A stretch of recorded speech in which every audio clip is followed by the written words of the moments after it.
All right, we're going to do a couple of examples of finding the center of mass of some planar lamina. So I'm doing 7.6 examples.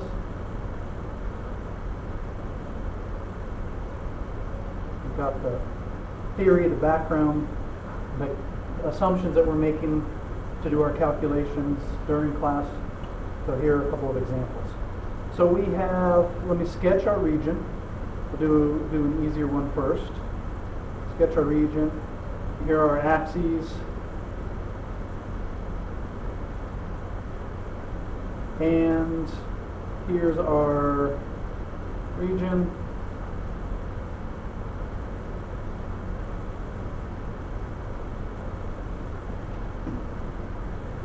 Our function here is y equals 2x. This is x equals 1. And we're bounded down here by the x-axis. So this is at y equals 0. So we're looking at the region inside the triangle above the x-axis. And we're saying that our density, we're given that our density is uniform. Our mass per unit area is 3 grams per square centimeter. We want to find the coordinates of our center of mass, x bar and y bar. So in order to do that, we need to find our mass and then do our integrals for our moments. So our mass is just going to be the integral, our density, rho, so is going to be 3 times the integral from 0 to 1. We're integrating with respect to x. 2x dx. So the height of our rectangle is the difference between our function and the x-axis. So this one's nice and easy. And when we evaluate this, this is a nice easy evaluation. We get that our mass is 3 grams. Our moment about the x-axis. We're summing the distance of each little mass. We're dividing this into vertical strips. Summing and I'm going to draw a representative rectangle here. So here's my representative rectangle. So we've divided our mass into these little strips. Our moment about the x-axis is the mass of this strip, which we're assuming is concentrated at the center, times the distance of that mass from the x-axis. So our mass here is our density, and I'm going to plug that in since our density is 3. The integral from 0 to 1. And the mass is given by our 2x, f minus g, 2x dx, the distance between our function and the x-axis. And the distance from this point mass at the center here to the x-axis, we decided is the average value of the two functions. That gives us the center point here. So f plus g, well, our base function here is just the x-axis. So we have 3 times 2x divided by 2. That's the average value of the two functions, times the height of our rectangle, which is 2x, times the thickness of our rectangle, which is dx. Again, we end up with a nice, easy integral to evaluate, and our moment comes out to be 2 gram centimeters. Our units our x and y units are in centimeters for this particular example. So our moment is a distance times the mass, so 2 gram centimeters. And that's the moment about the x-axis. The moment about the y is 3. We're still integrating with respect to x, 0 to 1.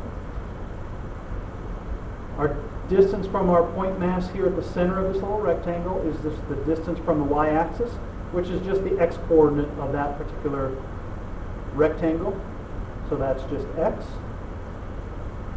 times the mass, the area of that rectangle, the density times the area gives us the mass. So the height of the rectangle is just 2x. and the thickness is dx. And when we evaluate this, again, another nice easy integral to evaluate, we get 2 gram centimeters again. So our x bar, x coordinate of the center of mass is m sub y over m, which is just 2/3 centimeters. And the y coordinate of our center of mass is m sub x over the total mass, which is again 2/3 centimeters. And I suggest whenever you come up with a coordinate for your center of mass, make sure it makes sense. So our x coordinate is 2/3, so we go for 2/3 of the way from 0 to 1. And our y coordinate, this point up here where the line y equals 2x and x equals 1 intersects, is 1, 2. And we go over 2/3 of a unit, up 2/3 of a unit. So we need to be inside our region, so we're somewhere in here. And if we remember properties of triangles, the centroid of a triangle, these coordinates make sense in terms of what we know about the properties of triangles. But it also has to make sense physically. Our coordinates of our center of mass cannot be outside of our region. So over 2/3, up 2/3 of a unit, and then we're somewhere here inside the triangle, at a point that would make sense for a center of mass, where we might think that triangle, if we cut it out of a piece of cardboard, would balance on the tip of the pencil. All right, let's look at another example, a little more complicated, where we have some, rather than lines, we have some different functions that are boundaries of our region. All right, so for this example, here is our region. Let me draw my axes. We'll draw them in red this time.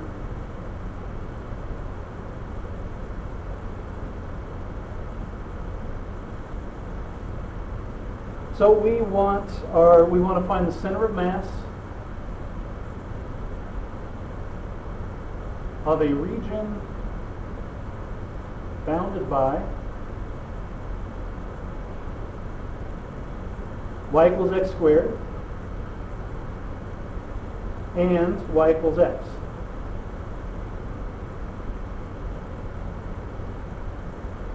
And we're assuming that our density, mass per unit area, rho is 1. So let's make a quick sketch of our function. So y equals x squared is a parabola, like so. Y equals x is a line. And when we're sketching regions that are bounded by functions, make sure you sketch them carefully and make sure you're finding the points of intersection for our limits of integration. Make sure you're finding those carefully. And we also need to make sure that we are sketching the functions so that we get the function that has the larger value on our interval, that we're subtracting our functions f minus g properly. So y equals x is going to give us a line going up this way, like so. And we know that these intersect at 0, 0 and at 1, 1. If our functions were more complicated, we might need to do a little more work to find their intersection. So just keep that in mind. I could divide this interval into vertical or horizontal strips. So I could make little rectangles going this way, or I can make them going up and down.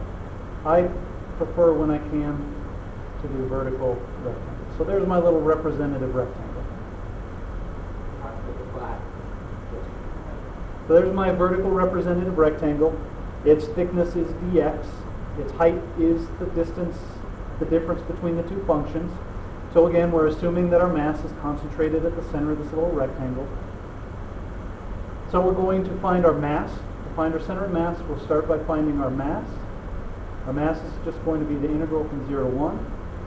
The difference between the functions, x minus x squared dx. The area of the little rectangle sum over our interval of between where they intersect. We end up with a polynomial integral to evaluate, not a difficult evaluation. So we end up with, to go through this evaluation, 1/6. So we'll do m sub y first this time. The moment about the y-axis is our density rho is 1, so that doesn't change our integral at all. We're evaluating from 0 to 1.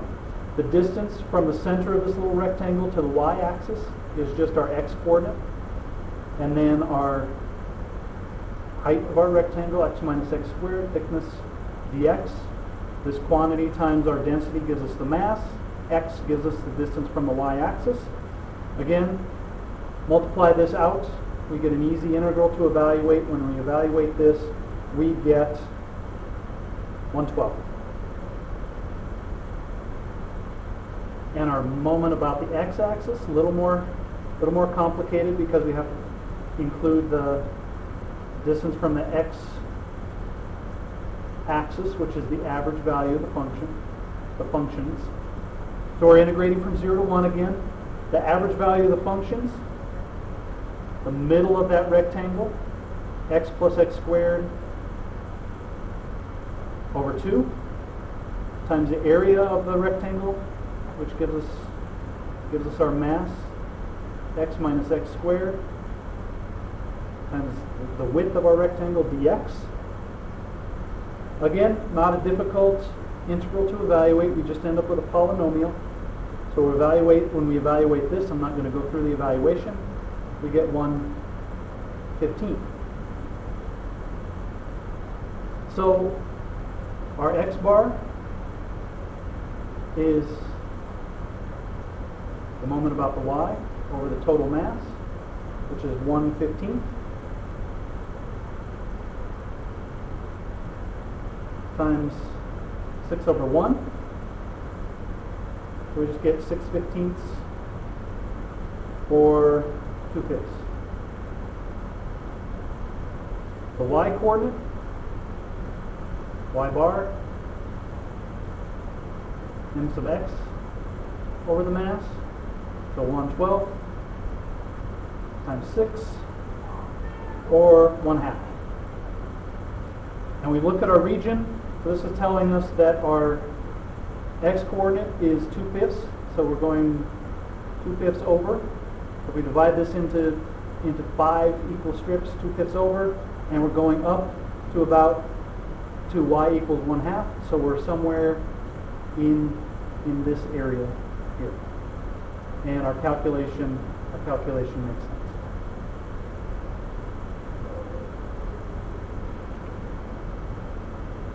Now, one other thing I wanted to say in this section, in this example, if we have a simple plane region, meaning that our region is bounded by rectangles and squares, we can find the centroid or the center of mass without integration. So say we have, I'm just going to sketch this up very quickly.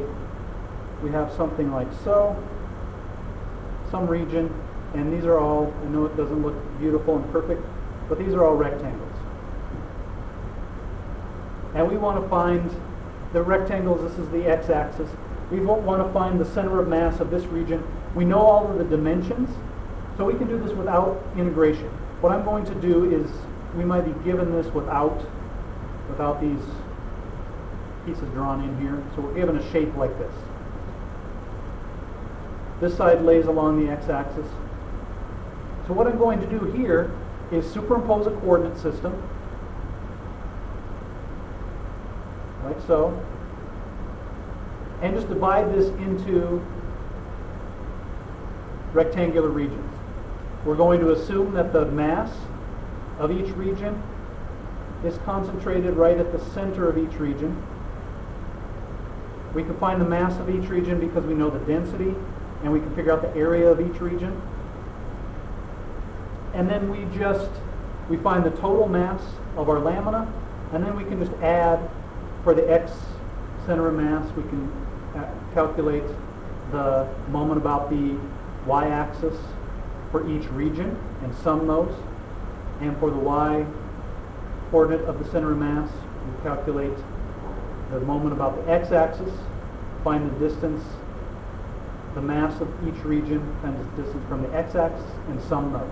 So for a simple plane region, we don't have to integrate. We can just divide it into rectangles, assume our mass is concentrated at the center of each region, and then just sum the moments for each region, like we did for a two-dimensional system.